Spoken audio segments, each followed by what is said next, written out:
Welcome back to Conflicts of Interest. This is episode 606. I'm the host of the show, Kyle Anzalone. A lot to talk about on today's show, mainly focusing on stories from Russia and Israel that deal with Biden's just utterly stupid foreign policy that has made the world, particularly for Americans, a far more dangerous place. All right, so let's get into it. Just want to remind people they could share the show. It's hosted at the Libertarian Institute. We repost the show on the blog at antiwar.com, YouTube, Rumble, or Odysee for the video version of the show. You can find it anywhere you can listen to audio podcasts. And of course, the best way to follow all my work, every article that I write, every show that I put out, anything that I even find important, I usually post on my Twitter feed at @KyleAnzalone_. Here we go. All right, first up here, NATO chief asks allies to commit $44 billion in military aid to Ukraine annually. So the Secretary General of NATO is asking its 32 member states to commit $44 billion in military aid to Ukraine every year. The request is 2 times larger than the earlier proposal of $108 billion over 5 years, and the military aid would also be funneled through NATO rather than the allies independently. So a German newspaper reported that Jens Stoltenberg will make his pitch for sending 43 billion .8 to Ukraine per year during his meeting of NATO foreign ministers in Prague. The NATO source said, "We need to sustain that current level of support as a minimum to provide the predictability Ukraine needs for as long as necessary." The official added that members of the bloc contributed about $40 billion per year through the first 2 years of the war.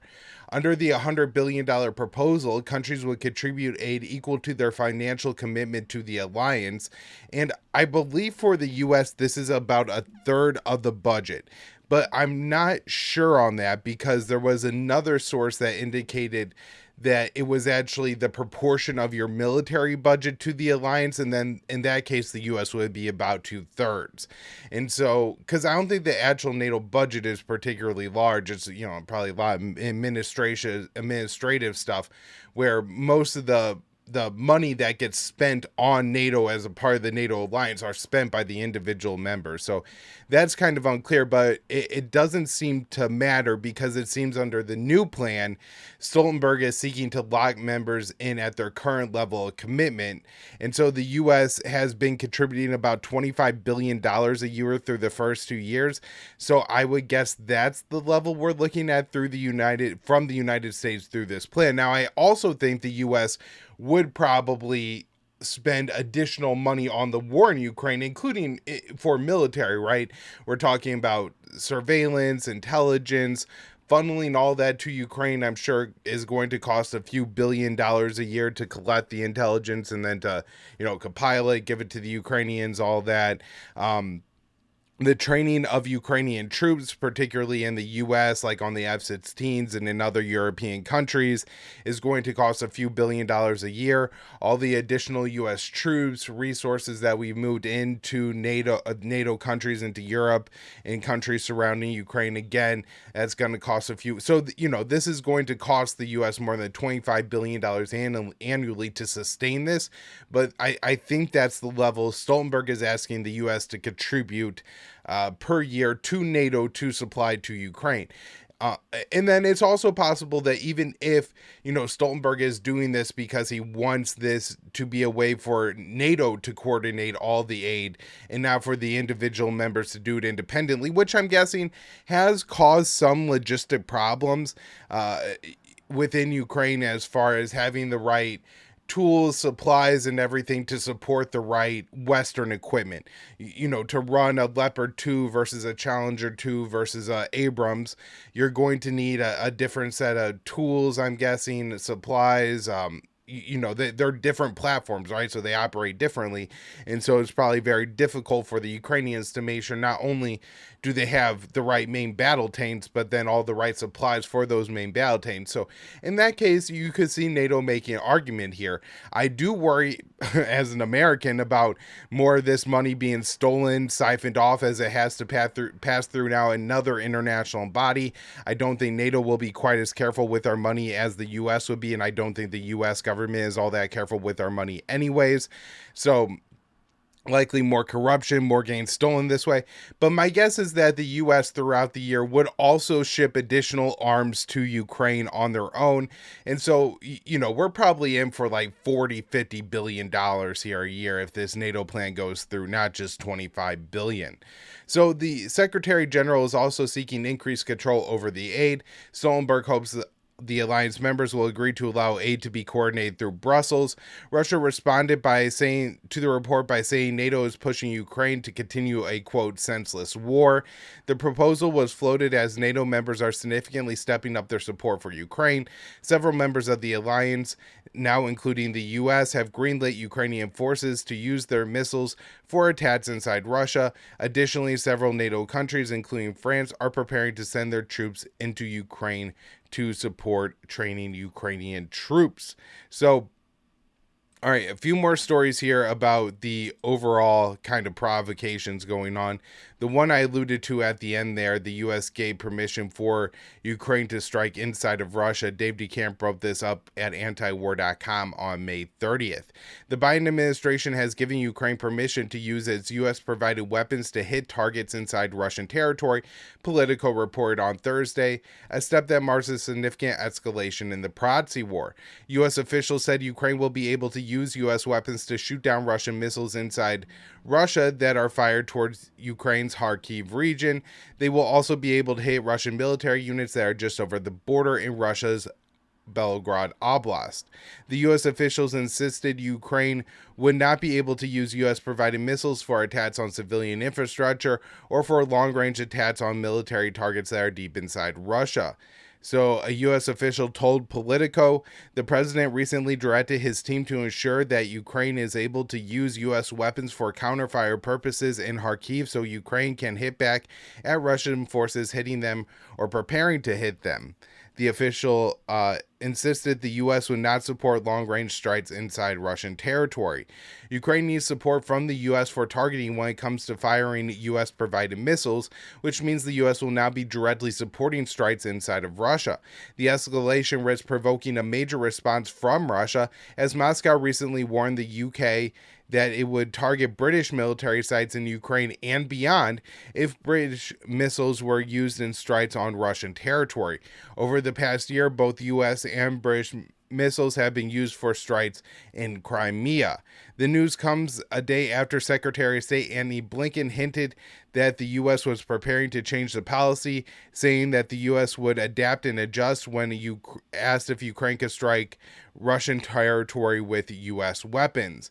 The New York Times previously reported that the restrictions on Ukraine's use of U.S. weapons were put in place as part of President Biden's plans to avert World War III, but throughout the war, the U.S. and other NATO countries have taken escalations they previously ruled out due to fear of provoking Russia. Russian President Vladimir Putin has warned that any NATO countries that let Ukraine strike Russia with their weapons would face major consequences. And so, if that wasn't serious enough, I wrote this article up for antiwar.com on May 31st. Netherlands says Ukraine can use F-16s to strike targets inside Russia. So the Dutch foreign minister said that Amsterdam does not object to Kiev using F-16s to strike targets inside of Russia once the advanced aircraft reach Ukraine.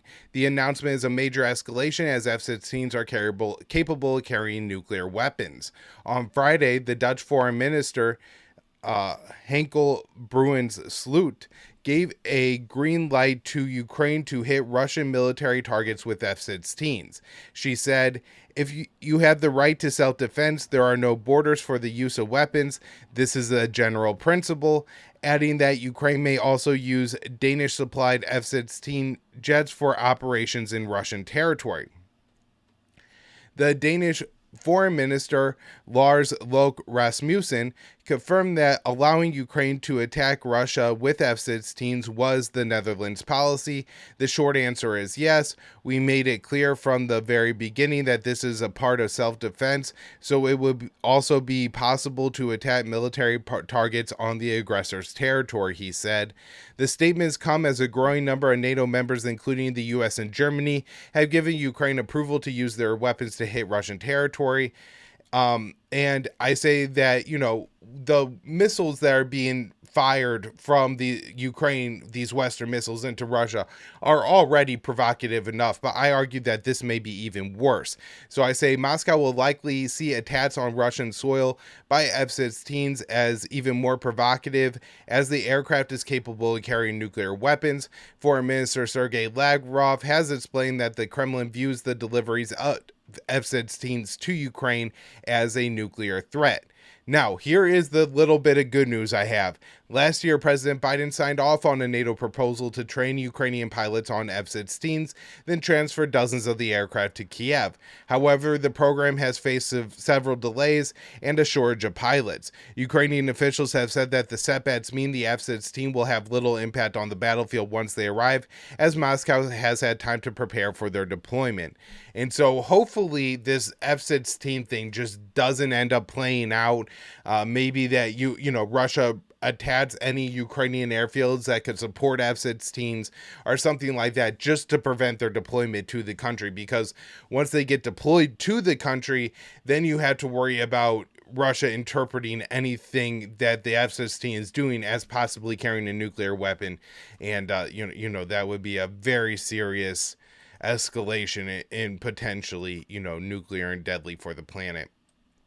All right, next up here, report France may soon announce it's sending troops to Ukraine for training. So this from Day to Camp, May 30th, antiwar.com. France could soon send troops to Ukraine to train Ukrainian soldiers and is expected to announce the plan next week despite the risk of provoking Russia, Reuters reported on Thursday. So that is expected to be announced officially this week. Diplomat sources told Reuters that the plan is to send a few dozen trainers at first to assess the mission, and then several hundred French troops will be sent. The training will be focused on demining, maintenance of weapon system, and advising on Western provided warplanes. The source also said that France will send and train Ukrainian motorized brigade. The arrangements are very advanced and we could expect something next week, one of the sources said. The Ukrainian President Zelensky will visit France next week on June 6th during the commemorations of the 80th anniversary of D-Day. The following day, Zelensky and Macron will hold talks on a potential training, and the announcement could come after that. So where it's the 7th, that would be Friday of this week. So probably that would be the kind of thing they would drop on a Friday. The report comes after the Ukrainian commander-in-chief, Syrsky, said that France planned to send troops to Ukraine and that he signed documents paving the way for the deployment. Ukraine later put out a clarification that said the issue is still being discussed, but Paris has not denied the plan. For months, Macron has been discussing the idea of sending troops to Ukraine, despite the obvious risk of provoking a direct conflict between NATO and Russia, which would quickly turn nuclear. Other NATO countries, including Lithuania and Estonia, have said they would support a training mission in Ukraine. All the talk about sending troops has highlighted the fact that there have been a small unofficial presence of NATO special operators inside Ukraine, at least 97 as of March of 2023. However, a sizable official deployment would mark a huge escalation of NATO's involvement in the war and would make the French troops a potential target for Russia. Russia's foreign ministry warned that the French troops would be targeted if they appear in the conflict zone. So that is very concerning. And just to add to that concern is the fact that Western leaders do not appear concerned whatsoever. And, when I opened up the show and saying that Biden was making the world much less safe for the Americans, this is exactly what I'm talking about. I mean, he is getting very close into dragging us into World War III over something that doesn't concern us, and really a war that we provoked and didn't need to happen in the first place, and a war that we could still end and really help out Ukraine in the process by agreeing to reasonable status of forces agreements with Russia in Europe, withdrawing troops from Eastern Europe, and trying to move to some kind of stable security environment in Europe. All right, so this from Day to Camp, June 2nd, antiwar.com. Stoltenberg shrugs off Putin's warnings about NATO weapons striking targets inside Russia. NATO Secretary General Jens Stoltenberg on Friday shrugged off warnings from Russian President Vladimir Putin against NATO countries allowing Ukraine to strike Russian territory with Western weapons. So Stoltenberg said, "This is nothing new. It has been the case for a long time that every time NATO allies are providing support to Ukraine, President Putin is trying to threaten us not to do that." Stoltenberg told reporters during a meeting of NATO foreign ministers in Prague, an escalation while Russia has escalated by invading another country. Stoltenberg's comments come after the U.S. and several other NATO countries gave Ukraine the green light to strike Russian territory near Kharkiv. This step marks a significant escalation in the proxy war and could provoke a major response from Russia. Despite Stoltenberg downplaying the risks, Putin warned there would be serious consequences for any NATO countries that lift the restrictions on Ukraine using any of its weapons. Moscow previously warned the UK it would respond to Ukraine by using British weapons on Russian territory with strikes on UK military sites in Ukraine and, quote, beyond. Russia has already significantly escalated its operations in Ukraine in response to Ukrainian attacks on its territory. For example, Russia did not begin major strikes on Ukrainian infrastructure until after the first bombing of the Crimean Bridge in October 2022.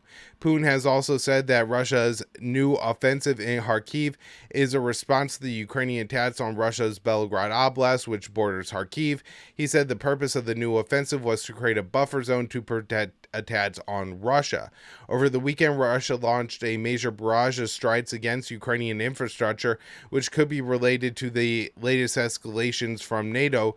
Due to the bombing, Ukraine imposed emergency power shutdowns across most of the country on Sunday. All right, now getting into news on Israel. This one I wrote up for antiwar.com on May 31st. Israeli forces now operating in most areas of Rafah. On Friday, the Israeli military said it had expanded its operations to the central area of Rafah. Before the assault on the city, Rafah served as a major refuge for over 1 million displaced Palestinians. The Associated Press reported that the Israeli military confirmed its forces were now fighting throughout most of Rafah. President Joe Biden claimed that if Israel attacked the population centers in the city without a plan for the civilians living there, it would cross his red line. However, the Israeli troops continued to push into the city, killing hundreds in the process and forcing over 1 million to flee. Biden administration officials have asserted that Tel Aviv has not crossed the red line. After Israel used a U.S. bomb to kill 45 people living in a tent camp near Rafah, White House National Security Council spokesperson John Kirby said, "As a result of this strike on Sunday, I have no policy change to speak of." The assault on Rafah has pushed the overall death toll to over 36,000, and I think that number is now creeping closer to 70,000, including tens of thousands of women and children. The IDF has also sustained losses in Rafah, increasing its number of soldiers killed to 289 since October 7th. As Israeli forces are pushing deeper into Rafah, the IDF announced the end of a weeks-long operation in the Jabalia refugee camp located in northern Gaza. Tel Aviv initially devastated the city in the early months of the war on Gaza, but its forces returned in May. During the operations, the IDF dropped over 200 bombs. The attacks on Jabalia and Rafah have caused aid deliveries into Gaza to plummet. Trucks crossing the strip in May decreased by 2/3. This week, Biden administration officials resigned in part. Two of them resigned in part because of the Israeli-imposed restrictions on aid deliveries into Gaza and the lack of a response from the White House. A letter signed by 19 aid agencies on Tuesday warned that a lack of aid was increasing the risk of death due to starvation and disease. It says, as Israeli attacks intensify on Rafah, the unpredictable trickle of aid into Gaza has created a mirage of improved access, while the humanitarian response is in reality on the verge verge of collapse. Aid agencies now fear an acceleration in deaths from starvation, disease, and denied medical assistance. While many are on the brink of death, Tel Aviv says it will not sign on to an agreement that would bring the war to a close and see Israeli hostages freed. On Thursday, Hamas officials said the group was willing to come to a complete agreement that ends the conflict and frees the hostages. On Friday, the Israeli government told the families of the hostages that Tel Aviv was unwilling to end the conflict in exchange for a release of their relatives. So we will have more on those talks in just a minute. I want to do maybe 3 more stories on Rafah here first. Nearly 40% of Rafah buildings damaged or destroyed. I wrote this one for the Libertarian Institute on June 2nd. Satellite imagery shows that 40% of the buildings in the southern region of the Gaza Strip had now been damaged or destroyed by the Israeli onslaught. Before Israel began its assault on the city, Rafah had served as a refuge for over 1 million Palestinians. According to satellite imagery analyzed by Planet Labs and published in the Financial Times, 40% of the buildings in Rafah have been damaged or destroyed. Since the invasion started in early May, Israel has bombed the city and used tanks in a ground invasion to reduce swaths of the city to rubble. After October 7th, Israeli forces invaded northern Gaza, and Tel Aviv instructed Palestinians that they would find refuge if they moved south. Over the first several months of the war, more than 1 million Palestinians moved to Rafah, with many living in tents. After Israeli forces destroyed the other population centers in Gaza, Tel Aviv started to plan for an assault on Rafah. President Joe Biden warned Israel that he would curtail some military assistance to Tel Aviv if Israeli forces attacked Rafah. The Israeli invasion of Rafah has been ongoing for weeks, and Biden has failed to invoke his red line and cut aid to Israel. An American bomb was used in an attack on a tent camp, and the White House still refused to act. 45 people were killed in that attack. It was absolutely horrific. A lot of people will refer to it as the Rafah massacre. Along with destroying a significant portion of the remaining infrastructure in Gaza, the attack on Rafah has shuttered the nearby border crossing.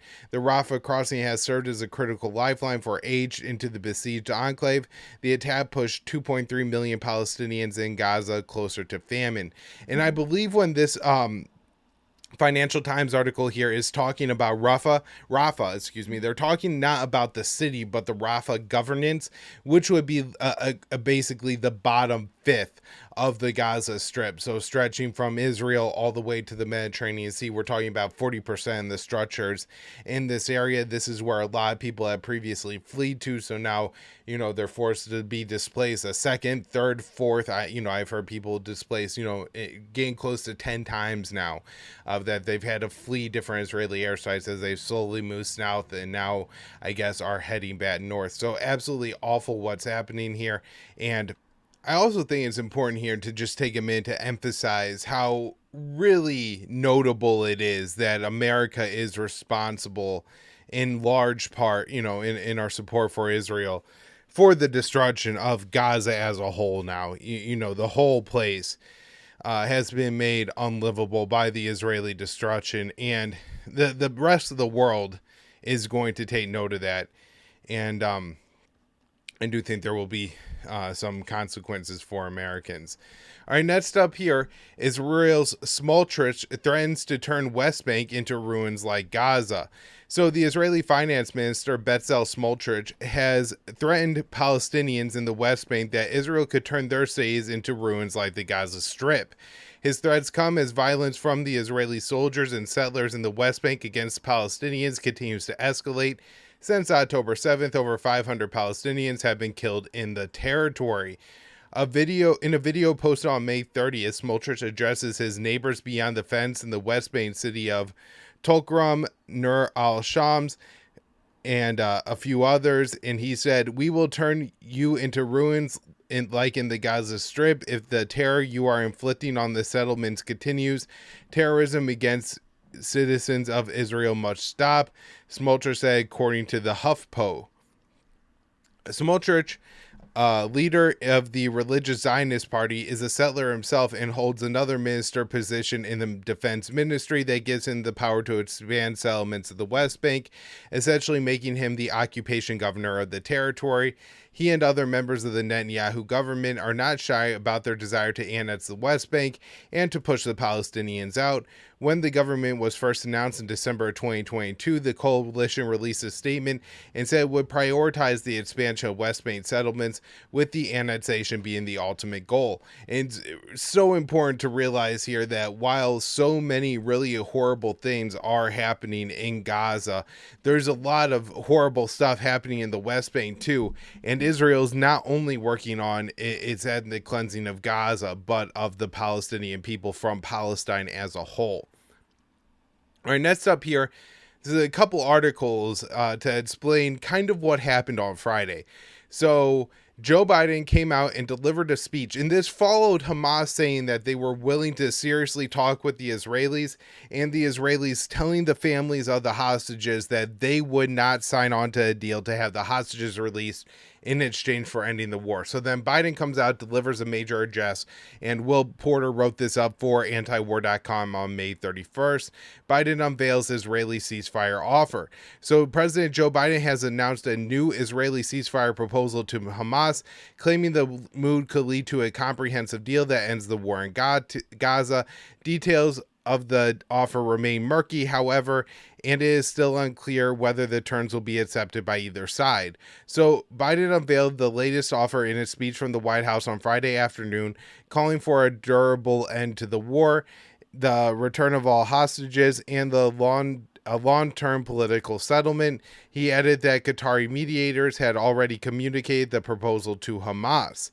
In a statement issued soon after Biden's address, the office of Prime Minister Netanyahu acknowledged that the negotiators were cleared to present an outline to Hamas. Still, it insisted that the war will not end until all of Israel's goals are achieved, including the return of all of our hostages and the elimination of Hamas's military and governmental capabilities. The statement stopped short of confirming any details put forward by the Biden speech, however, leaving it exactly unclear on where Tel Aviv stands on these specifics. So sources close to Netanyahu offered a less optimistic take in comments to Sky News, saying the Israeli government does not wholly recognize or agree with the plan outlined by President Biden on Friday. They added that the new offer was made without the Prime Minister's cooperation, but did not elaborate. The deal endorsed by Washington would take place in 3 stages, according to Biden. The first phase would last 6 weeks and aim to produce a full and complete ceasefire, a withdrawal of Israeli forces from Gaza's, quote, population areas. During this time, Tel Aviv would free hundreds of Palestinian prisoners in exchange for the bulk of the hostages still held by Hamas. Should negotiations take longer than 6 weeks, the deal would still hold as long as talks continued. However, Biden went on to warn that Israel can resume military operations at any time if it determines Hamas failed to meet its commitments. The second stage would involve a full Israeli pullout from Gaza and further prisoner exchanges in the hopes that a temporary ceasefire would then become permanent.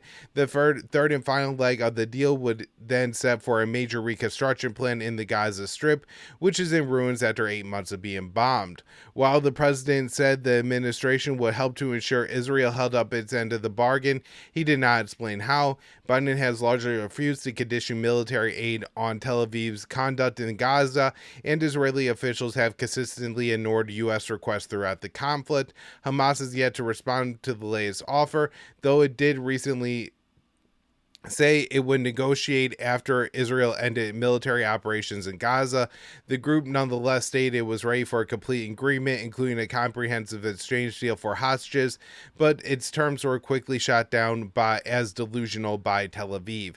And so just a couple things to emphasize here. When Biden announced this plan, he said that he was announcing an Israeli plan, right? And then number 2, of course, is this plan really resembles something that Hamas proposed 2 months ago, and was rejected by Israel. But now we do have a full rejection by Israel. So this from Dave DeCamp, an update on what Will wrote over the weekend at antiwar.com on June 2nd. On Sunday, a senior advisor to Israeli Prime Minister Netanyahu criticized the Gaza ceasefire proposal put forward by President Biden, while also insisting Israel was not rejecting the deal. Biden outlined the details of the potential deal on Friday, framing it as an Israeli proposal, but Israeli officials had distanced themselves from it.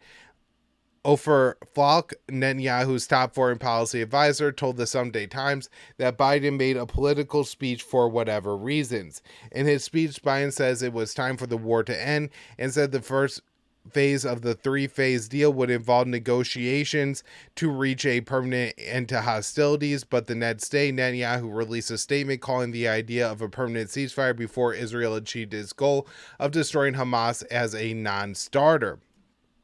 The Netanyahu foreign policy official reaffirmed Netanyahu's position on Sunday. There are a lot of details to be worked out, and that includes there will not be a permanent ceasefire until all objectives are met, he said.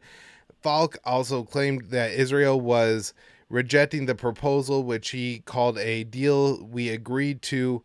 That Israel was not ejecting the proposal, which he called a deal we agreed to. It's not a good deal, but we dearly want the hostages released, all of them. He said that he added, Israel's conditions have not changed. The release of the hostages and the destruction of Hamas as a genocidal terrorist organization.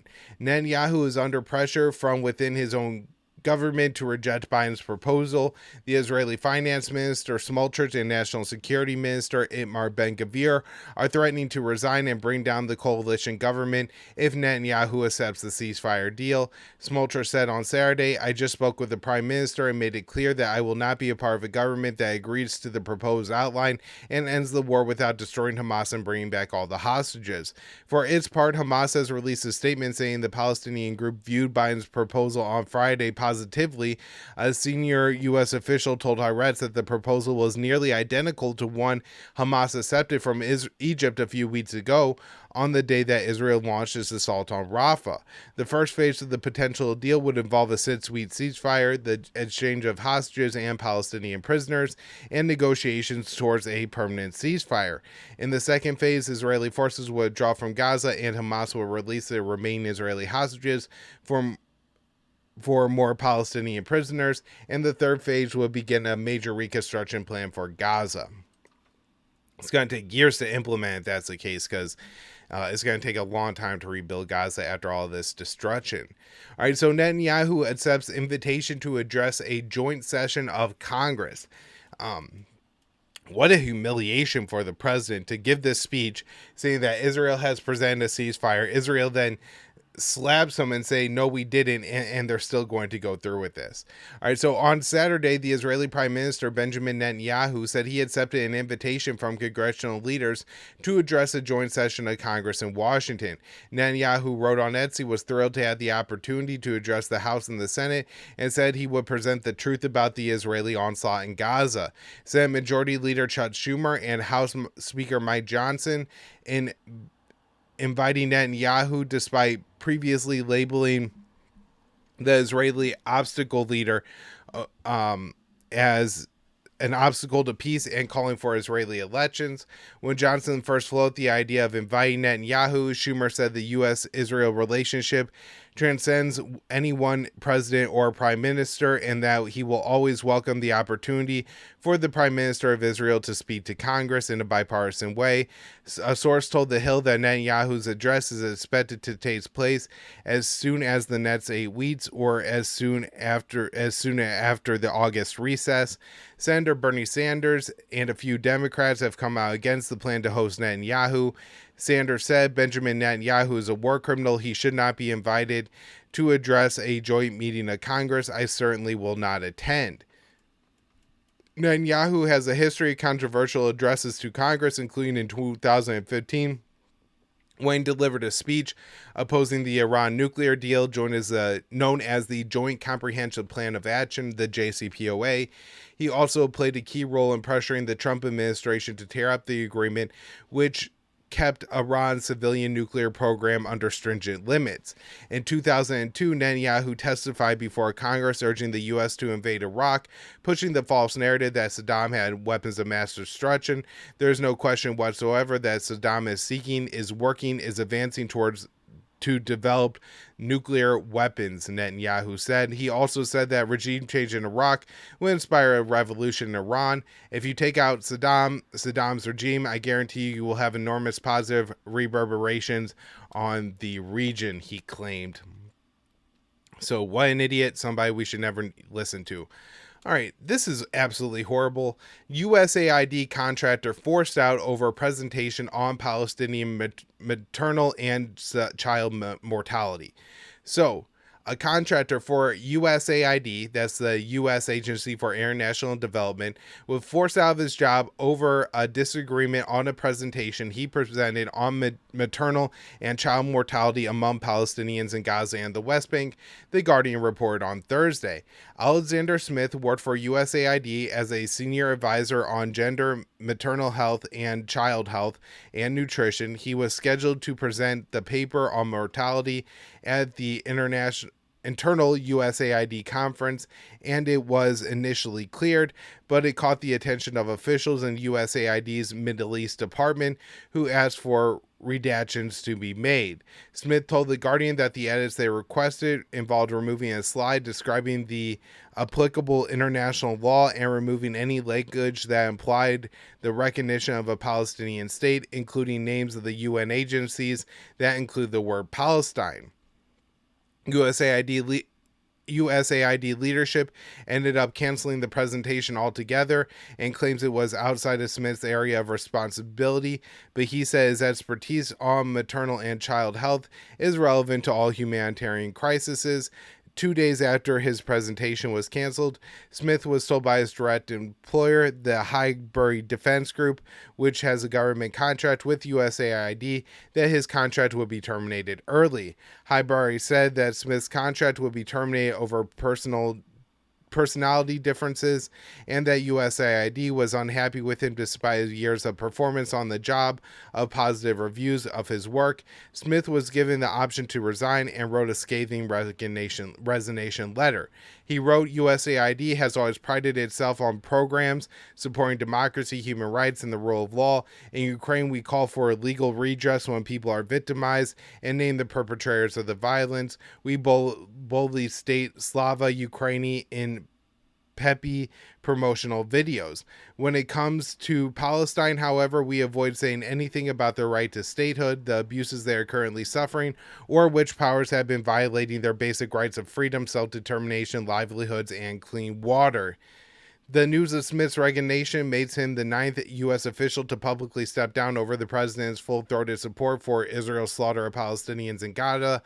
Josh Paul, who resigned from the State Department in October, said dozens more have stepped down quietly and that he expects more resignations to come.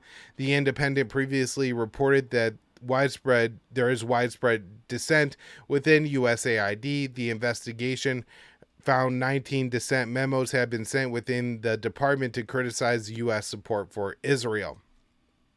All right, last up here, Meta removes AI accounts from Facebook and Instagram run by Israel. So this is from Democracy Now! Meta, the parent company of Facebook and Instagram, has removed a network of hundreds of fake accounts tied to the Israeli company that posted AI-generated comments to defend Israel's assault on Gaza and to amplify claims of anti-Semitism on college campuses. Some of the fake accounts are set up to look like they were operated by Jewish students and concerned African American citizens. Meta said the network was run by the Tel Aviv-based firm STOIC, all caps, so Stoic, I guess, is probably an acronym though. All right, everybody, that's the show for today. We'll have plenty more this week. Thank you all so much for tuning in.